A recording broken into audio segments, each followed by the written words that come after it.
Hello नमस्ते most welcome आप सभी का। उम्मीद है सब लोग बिल्कुल बढ़िया हो। तो स्टार्ट करते हैं आज के सेशन। और इस वाले सेशन में हम अपनी रेलवे ग्रुप डी के लिए जीएस देख रहे हैं। हमारी एग्जाम डेट आ चुकी है, 17 नवंबर से हमारा एग्जाम है और दिसंबर के लास्ट तक वो चलेगा। ओके, देखो हमारा पहला क्वेश्चन क्या है।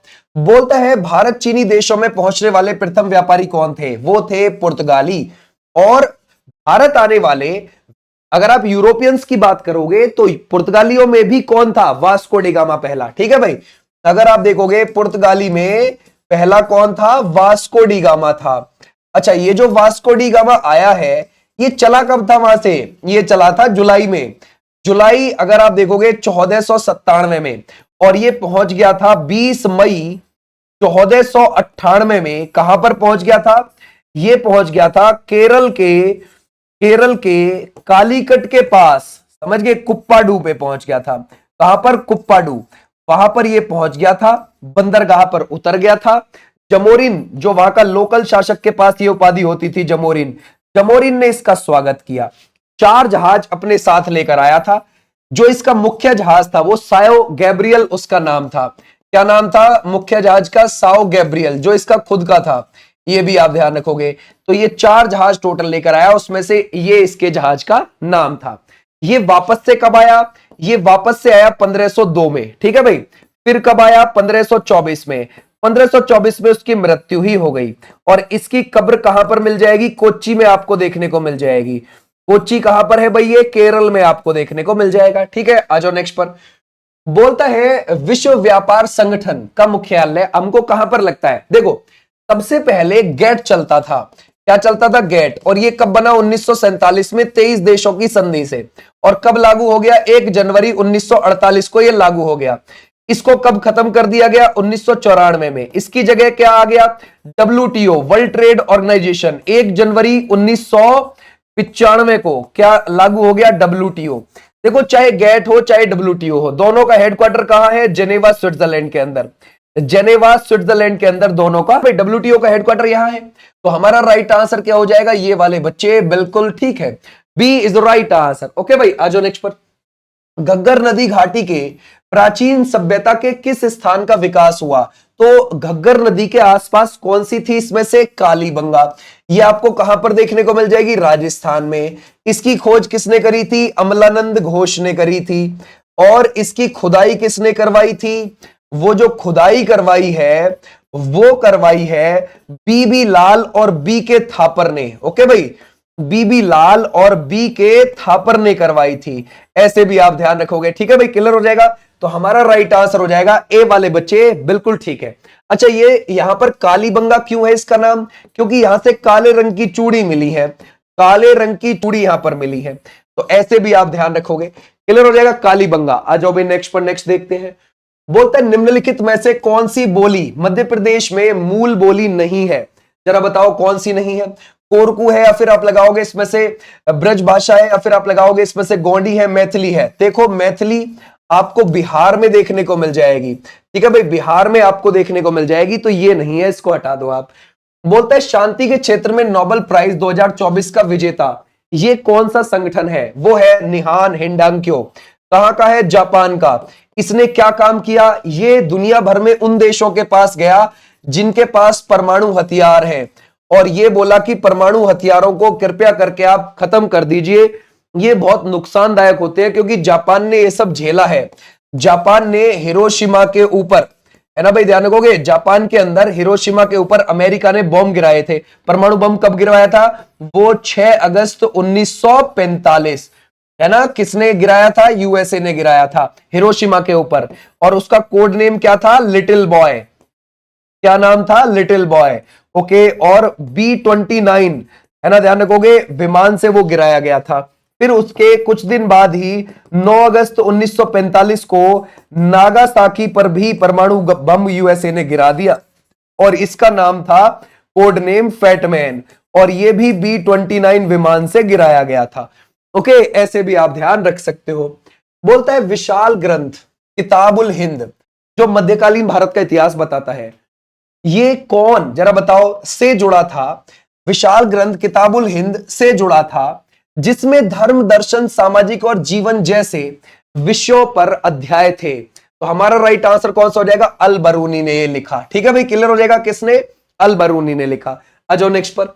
बोलता है निम्नलिखित में से भारत का दूसरा मुगल शासक कौन है। भाई पहला कौन था, पहला बाबर।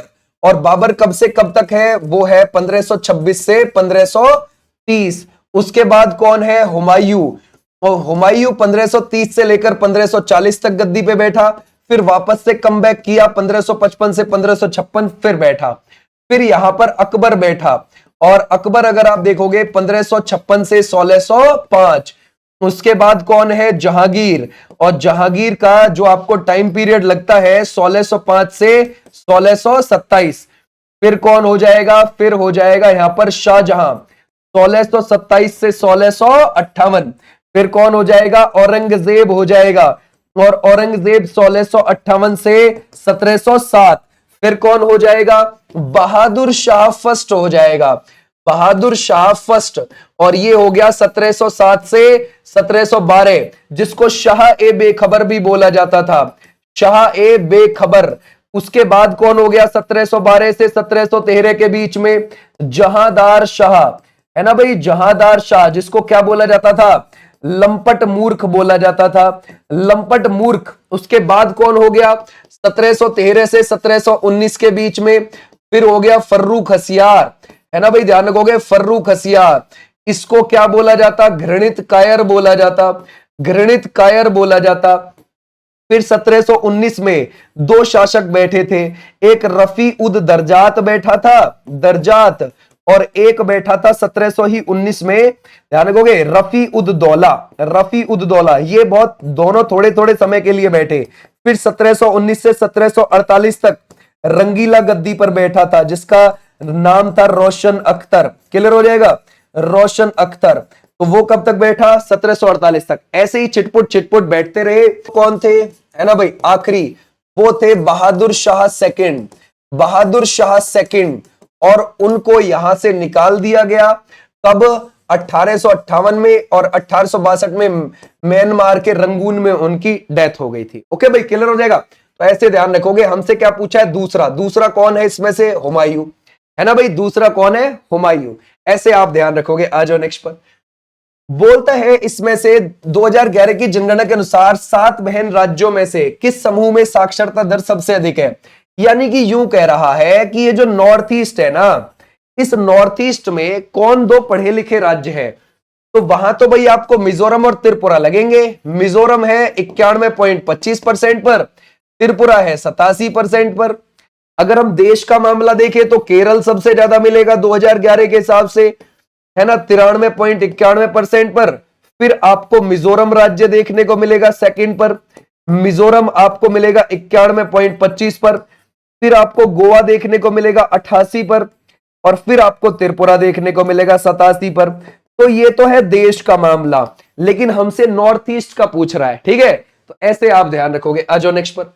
बोलते हैं 28 जनवरी से 14 फरवरी 2025 तक 38वें राष्ट्रीय खेल किस राज्य में आयोजित किए गए थे। उत्तराखंड में। कितने, 8 जिलों में हुए थे, है ना, और देहरादून से उद्घाटन हुआ था, मोदी जी ने किया था 28 जनवरी को, राइट बात है। और 14 फरवरी को समापन समारोह कहां हुआ, हल्द्वानी में हुआ, हल्द्वानी में इसकी एंडिंग हुई है। ठीक है भाई, क्लियर हो जाएगा। और ये जो समापन समारोह में अमित शाह इसमें शामिल हुए थे। अच्छा, यहां पर अगर आप देखोगे टॉप पर कौन रहा है, सर्विसेज, सर्विसेज कितने पदक लेकर आई अगर हम देखें, वो है 68, 26, 27, टोटल 121, गोल्ड, सिल्वर, ब्रॉन्ज। तो ऐसे आप ध्यान रखोगे। और जो टॉप पर रहता है उसको कौन सी ट्रॉफी मिलती है, राजा भालिद्र सिंह ट्रॉफी मिलती है ना, क्लियर हो जाएगा। तो ये किसको मिल गई, सर्विसेज को मिल गई। अगली बार वाले 39वें नंबर के 2027 में कहां पर होंगे, मेघालय में होंगे। तो ऐसे भी आप ध्यान रखोगे। ठीक है, कहां होंगे, मेघालय में होंगे। आ जाओ भाई नेक्स्ट पर। ये तो 39वें नंबर के, 38वें यहां हो गए। ओके, आ जाओ नेक्स्ट पर। चाक्यार कुथु लोक नृत्य शैली जिसमें पूरी कहानी एक ही कलाकार द्वारा प्रस्तुत की जाती है, मुख्य रूप से निम्नलिखित में से किस राज्य से संबंधित है। देखो चाक्यार कुथु में क्या है, ये एक नाट्य है, नाटक है। इसमें महाभारत और रामायण दर्शाई जाती है, और ये कहां का हो जाएगा, केरल का आपको देखने को मिलेगा। आ जाओ नेक्स्ट पर, है ना भाई। नेक्स्ट क्या कहता है, बोलते हैं सीबीआई के महानिदेशक कौन है। ओके, सीबीआई, कब बनी है? 1963। हेडक्वार्टर दिल्ली के अंदर आपको देखने को मिलेगा और प्रवीण सूद इसके महानिदेशक हैं। आ जाओ नेक्स्ट पर। जला गीत स्त्रियों के द्वारा कब गाया जाता है? तो ये कब गाया जाता है? कुएं के पूजन के समय नो, या फिर आप लगाओगे जल झूलनी एकादशी के अवसर पर नो, दुल्हन की बारात देखने जाने पर। हाँ बिल्कुल ठीक है, जैसे भाई दुल्हन की बारात आ रही है, उधर से दूल्हा अपने साथ गैंग लेकर आ रहा है पूरा, ठीक है, तो उसको जो देखने जाती हैं लड़कियां कि हाँ भाई गैंग आ रहा है उधर से, है ना, उधर तो उल्टा पुल्टा कोई नाली में मुंह दिए पड़ा है, कोई कहीं उल्टे पुल्टे झूमते झामते बस आ रहे हैं, दिखाते हुए कि हट जाओ हम अपना बादशाह को लेकर आ रहे हैं, पूरा गैंग जो आ रहा होता है उसको जो देखने जाती है लड़कियां, उस समय पर ये जलाए गीत गाया जाता है, समझ गए? तो ऐसे भी आप ध्यान रखोगे। आ जाओ नेक्स्ट पर।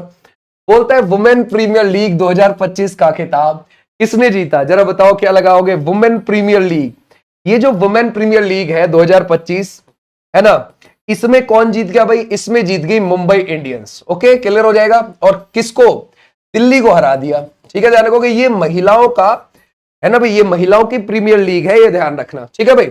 अब देखो, ये पहली बार 2023 में हुई थी, तब भी मुंबई जीत गई थी, और 2024 वाला आरसीबी की महिलाएं जीत गई थी, और 2025 वाला मुंबई की महिलाएं जीत गई, समझ गए? और तीनों बार दिल्ली हार गई फाइनल में। ऐसे भी आपने ध्यान रखना है। ठीक है, आ जाओ नेक्स्ट पर। बांदीपुर राष्ट्रीय उद्यान से कौन सी नदी बहती है? पहली बात, ये नेशनल पार्क है कहां? ये तो कर्नाटक में है, सही बात है जी।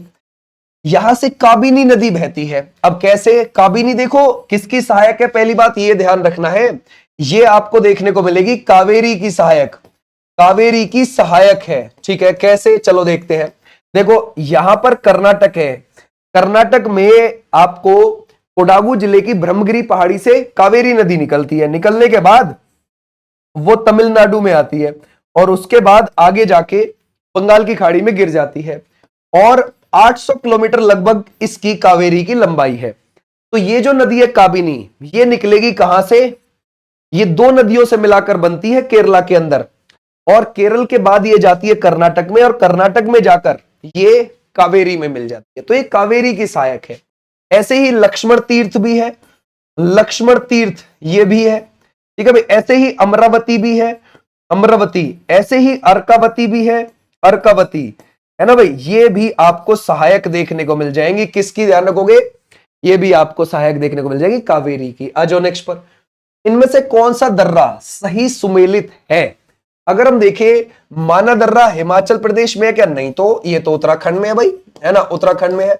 नीति दर्रा उत्तराखंड में, बिल्कुल सही बात है। दिफू दर्रा लद्दाख में, नहीं, ये तो अरुणाचल प्रदेश में है।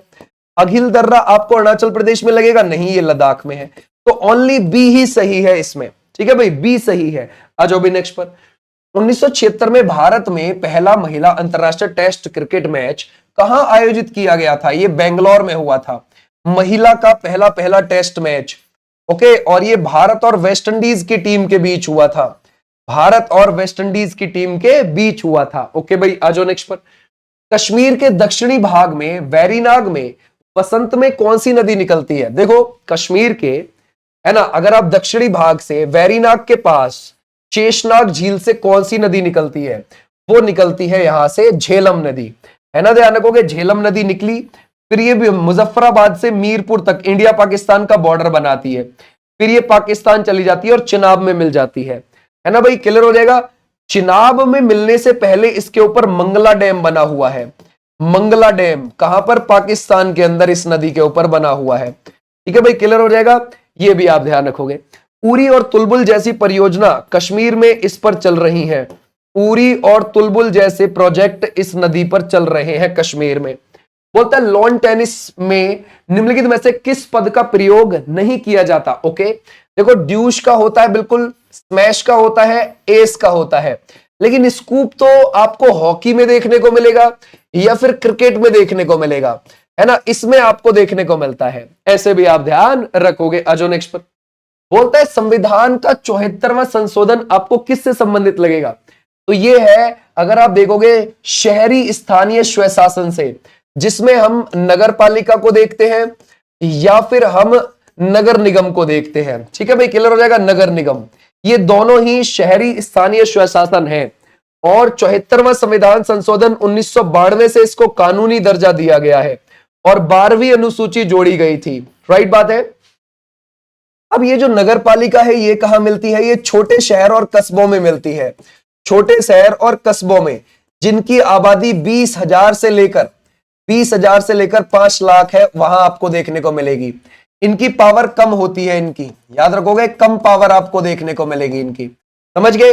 लेकिन ये जो नगर निगम है इनकी पावर ज्यादा होती है। यहां पर अध्यक्ष को मेयर बोला जाता है, मेयर जिसको महापौर बोलते हैं, और ये आपको 5 लाख से ज्यादा आबादी वाले शहरों में देखने को मिलेंगे, यानी कि ये बड़े हैं, याद रखोगे, बड़े नगर निगम हैं। ये भी आप ध्यान रखोगे, बड़े शहरों में आपको ये देखने को मिल जाएंगे। जून 2024 तक नरेंद्र मोदी के कैबिनेट 3.0 में कितने कैबिनेट मंत्रियों ने शपथ ली? आपको पता है भाई, 9 जून को मोदी जी ने शपथ ली थी, 2024 को तीसरी बार प्रधानमंत्री की, तो तभी 71 मंत्रियों ने टोटल पद, ध्यान रखोगे, शपथ ली थी उन्होंने, है ना, क्लियर हो जाएगा, 71 मंत्रियों ने। लेकिन उसमें से कैबिनेट कितने थे? कैबिनेट थे 30, याद रखोगे, हमारा राइट आंसर हो जाएगा इतने कैबिनेट मंत्रियों ने। बोलता है दौल उत्सव मुख्य निम्नलिखित में से किस राज्य में मनाया जाता है? तो ये मनाया जाता है असम के अंदर। कौन सा है ये? दौल उत्सव के बारे में बोल रहे हैं, क्लियर हो जाएगा, दौल उत्सव। शाबाश, बहुत अच्छे। आ जाओ भाई नेक्स्ट पर। बोलता है भारतीय संविधान का आर्टिकल 40 आपको किससे संबंधित लगेगा? भाई डीपीएसपी का आर्टिकल, वो किसका है? डीपीएसपी का। डीपीएसपी 36 से 51 तक देखने को मिलते हैं और संविधान के भाग 4 में आपको देखने को मिलते हैं। जीवन की सुरक्षा, ग्राम पंचायतों का संगठन, नागरिकों के लिए समान नागरिक संहिता या फिर धार्मिक मामलों का प्रबंधन करने की स्वतंत्रता। तो हमारा राइट आंसर कौन सा हो जाएगा? ग्राम पंचायतों का संगठन आता है इसमें, ठीक है। राज्य का यह दायित्व है कि ग्राम पंचायतों का गठन ज्यादा से ज्यादा होना चाहिए आर्टिकल 40 के तहत, ठीक है भाई। आ जाओ नेक्स्ट पर। बोलता है इंटरनेशनल एमी अवार्ड्स के लिए पहले भारतीय होस्ट प्रस्तुतकर्ता कौन घोषित हुए? तो वो वीरदास। ये जो आप इंटरनेशनल एमी अवार्ड देखते हो, 1948 में इनकी स्थापना हुई है और 1949 में ये पहली बार दिए गए हैं। ओके भाई, ध्यान रखोगे, पहली बार दिए गए हैं। तो ऐसे भी आप ध्यान रखोगे किसको मिले हैं? वीरदास को। और ये कौन देता है? यूएसए देता है, अमेरिका देता है ये, ठीक है भाई, क्लियर हो जाएगा। आ जाओ नेक्स्ट पर। बोलता है अच्छा ये किस में दिए जाते हैं? टेलीविजन और उभरती पत्रकारिता में दिए जाते हैं। ये भी आप ध्यान रखना, किसमें? टेलीविजन प्लस उभरती पत्रकारिता, इस कैटेगरी में ये दिया जाता है, क्लियर हो जाएगा। ओके चलो नेक्स्ट पर। बोलता है निम्नलिखित में से कौन भारत की एकमात्र सार्वजनिक रूप से प्रसिद्ध महिला शहनाई वादक है? जरा बताओ क्या लगाओगे? तो वो है बागेश्वरी कमर। इन्होंने किससे शहनाई बजाना सीखा था? बिस्मिल्लाह खान से। ओके भाई, ध्यान रखोगे, बिस्मिल्लाह खान के दोस्त की बेटी थी ये। ओके भाई, क्लियर हो जाएगा। आ जाओ नेक्स्ट पर। बोलते हैं निम्नलिखित में से किस नृत्य में किसी भी वाद्य यंत्र का प्रयोग नहीं किया जाता? वो है वालर नृत्य, है ना भाई, वालर नृत्य। ये कहां पर होता है? राजस्थान की गरासिया, है ना भाई, ध्यान रखोगे, गरासिया जनजाति के लोग इसको करते हैं। देखो जब इसे, है ना भाई, जब इसे महिलाएं कर रही होती हैं तब तो कोई वाद्य यंत्र का यूज नहीं किया जाता, और जब इसे पुरुष और महिला एक साथ कर रहे होते हैं, पुरुष और महिला एक साथ, तब उस समय पर ढोल बजाया जाता है, ठीक है भाई, ध्यान रखोगे, ढोल बजाया जाता है। ऐसे भी आप याद रख सकते हैं, ठीक है भाई। आ जाओ नेक्स्ट पर। निम्नलिखित में से कौन सी आपको खिलाड़ी टेबल टेनिस से संबंधित है? ओके, कौन सा या कौन सी? श्रीकांत क्रिकेट, ठीक है भाई, ध्यान रखोगे, किससे? क्रिकेट से संबंध है। पंकज आडवाणी बिलियर्ड्स से संबंध रखते हैं, किससे? बिलियर्ड्स से। ओके, और अगर आप देखोगे मनीष नरवाल, इनका संबंध किससे हो जाएगा? इनका संबंध हो जाएगा पैरा, है ना भाई, पैरा शूटिंग से। ये भी आप ध्यान रखोगे। तो हमारा राइट आंसर है मनिका बत्रा का संबंध टेबल टेनिस से है। ओके, आ जाओ नेक्स्ट पर। बोलता है मूसी और भीमा की सहायक नदियां हैं, किसकी? कृष्णा की। कृष्णा कहां से निकलती है? कृष्णा निकलेगी महाराष्ट्र से, महाराष्ट्र से निकलेगी, महाबलेश्वर से निकलती है, महाबलेश्वर से निकलने के बाद कहां आ जाएगी? कर्नाटका में आ जाएगी, ठीक है भाई, ध्यान रखोगे। ये गोवा है और ये कर्नाटक है, तो गोवा में तो ये जाती नहीं है, कर्नाटक में जाती है, उसके बाद तेलंगाना में जाती है, फिर आंध्र प्रदेश में जाती है और बंगाल की खाड़ी में गिर जाती है। तो 4 राज्यों में बहती है, महाराष्ट्र, कर्नाटक, तेलंगाना, आंध्र प्रदेश। और इसकी जो लेंथ है वो 1401 किलोमीटर है, और मूसी और भीमा इसकी सहायक है। जैसे कि हम तुंगभद्रा को भी कह सकते हैं, तुंगभद्रा, कोयना को भी कह सकते हैं, कोयना। घाट प्रभा और माल प्रभा को भी कह सकते हैं, घाट प्रभा प्लस माल प्रभा को भी हम कह सकते हैं इसकी सहायक। तो ऐसे आप ध्यान रखोगे, Krishna is the right answer. आज नेक्स्ट पर, सितंबर 2024 में प्रतिष्ठित दादा साहेब फाल्के पुरस्कार से किसे सम्मानित किया गया है? तो वो किसको किया गया है? मिथुन चक्रवर्ती को किया गया है। ठीक है भाई, ध्यान रखोगे। और ये कब मिला था इन्हें? 8 अक्टूबर 2024 में मिला था, ये ध्यान रखोगे। सबसे पहले ये पुरस्कार 1969 में देविका रानी को मिला था। किसको मिला था? देविका रानी को मिला था। और ये जो आप दादा साहेब फाल्के देख रहे हैं, इनको भारतीय सिनेमा का जनक कहा जाता है। आज नेक्स्ट पर, भारत की प्रथम महिला शिक्षिका कौन है? कौन हो जाएंगी? सावित्री बाई फुले। किसकी पत्नी है? ज्योतिबा फुले जी की। ठीक है भाई, ध्यान रखोगे, ज्योतिबा फुले की ये हो जाती है पत्नी। ज्योतिबा फुले ने सत्यशोधक समाज की स्थापना करी थी। और सत्यशोधक समाज की स्थापना वो कब करी है? वो करी है सत्यशोधक समाज की स्थापना 1873 में पुणे के अंदर। ठीक है भाई, और गुलामगिरी भी इन्होंने ही लिखी थी। और ये गुलामगिरी जो लिखी है वो मराठी भाषा में लिखी है। ओके, ध्यान रखोगे, कौन सी भाषा में? मराठी भाषा में लिखी है। अजो नेक्स्ट पर, बोलता है उर्मिला सत्यनारायण किस भारतीय शास्त्रीय नृत्य शैली की प्रतिपादक हैं? भरतनाट्यम। कहां का है? तमिलनाडु का शास्त्रीय नृत्य है। इसको पहले साध्य नृत्य बोला जाता था। बोलता है भारत की जनगणना 2011 के अनुसार भारत में पुरुष एवं महिला साक्षरता दर के बीच कितना अंतर आपको लगता है? 16.68 हो जाएगा। अगर हम देखें, जैसे पुरुष की कितनी है भाई हमारे देश में साक्षरता? वो है 82.14% और महिला की है 65.46। तो दोनों में जो अंतर है वो इतना है। और हमारे देश में कुल साक्षरता 74.04% है। ओके, ऐसे आप ध्यान रखोगे। बोलते हैं निम्नलिखित में से किस राज्य को हरित क्रांति के लिए भारत में आरंभ स्थल के रूप में चुना गया था? तो वो है पंजाब, है ना भाई। पंजाब से शुरू हुई थी ग्रीन रिवॉल्यूशन। और हरियाणा, पश्चिम उत्तर प्रदेश और उत्तरी राजस्थान, इस इलाके को बहुत फायदा हुआ था ग्रीन रिवॉल्यूशन से। ओके भाई, और ग्रीन रिवॉल्यूशन के भारत में जनक कौन है? एमएस स्वामीनाथन जी है। गेहूं को बहुत लाभ हुआ था ग्रीन रिवॉल्यूशन से, उसका उत्पादन बढ़ गया, दलहन का उत्पादन घट गया और चावल स्थिर रहा था। ओके, और गेहूं क्रांति के नाम से एक डाक टिकट 1968 में इंदिरा गांधी जी ने शुरू किया था इसके नाम से। ओके, क्योंकि ये सफल हुई थी बहुत ज्यादा गेहूं के मामले में। भारत के सबसे हल्के स्वदेशी टैंक का नाम बताइए जिसका सफल फील्ड फायरिंग ऑटोमोटिव परीक्षण सितंबर 2024 में डीआरडीओ ने किया। वो है जोरावर। केवल और केवल 25 टन का वजन। समझ गए आप लोग? और इसमें 3 लोग बैठ सकते हैं, पहाड़ी इलाके में बढ़िया तेजी से चल सकता है। आ जाओ नेक्स्ट पर। जून 2021 तक प्राप्त जानकारी के अनुसार भारत में कितने बायोस्फीयर रिजर्व हैं? और आज भी 18 ही हैं। तो पहला कौन सा था? पहला था नीलगिरी वाला, नीलगिरी बायोस्फीयर रिजर्व। ये भी चीज आप ध्यान रखोगे। ठीक है भाई, क्लियर हो जाएगा। ये वाला हो जाता है पहला वाला। ठीक है, आ जाओ नेक्स्ट पर। नेक्स्ट देखते हैं। बोलता है संविधान की 11वीं अनुसूची में कितने विषय दिए गए हैं? वो दिए गए हैं 29 विषय। जो 11वीं अनुसूची है ना भाई, ये अगर आप देखोगे किससे जुड़ी हुई है? पंचायतों को कानूनी दर्जा देने से। क्लियर हो जाएगा। और इसके लिए 73वां संविधान संशोधन 1992 से इसको कानूनी दर्जा दिया गया था। ओके भाई, क्लियर हो जाएगा। और हमारा राइट आंसर है, इसमें आते हैं 29 विषय। ओके, आ जाओ भाई नेक्स्ट पर। खुल्लम किस राज्य का प्रसिद्ध नृत्य है? खुल्लम है, छेलम है, ये आपको मिजोरम के देखने को मिलेंगे। ठीक है भाई, आ जाओ नेक्स्ट पर। बोलता है अंडमान और निकोबार द्वीप समूह की राजधानी पोर्ट ब्लेयर का नया नाम क्या है जिसका ऐलान केंद्र सरकार ने किया? तो आपको क्या लगेगा? इसका है Shri Vijayapuram is the right answer, नया नाम। पानी में डूबे हुए द्वीप है ये अंडमान निकोबार, जो बंगाल की खाड़ी की तरफ आपको देखने को मिलते हैं। ठीक है, ये हमारे हिमालय की ही अराकनयामा श्रेणी जो म्यांमार के अंदर है उसका ये हिस्सा है। ठीक है भाई, पानी में डूबे हुए पर्वत। सिंधु घाटी सभ्यता में धौलावीरा किस लिए जाना जाता था?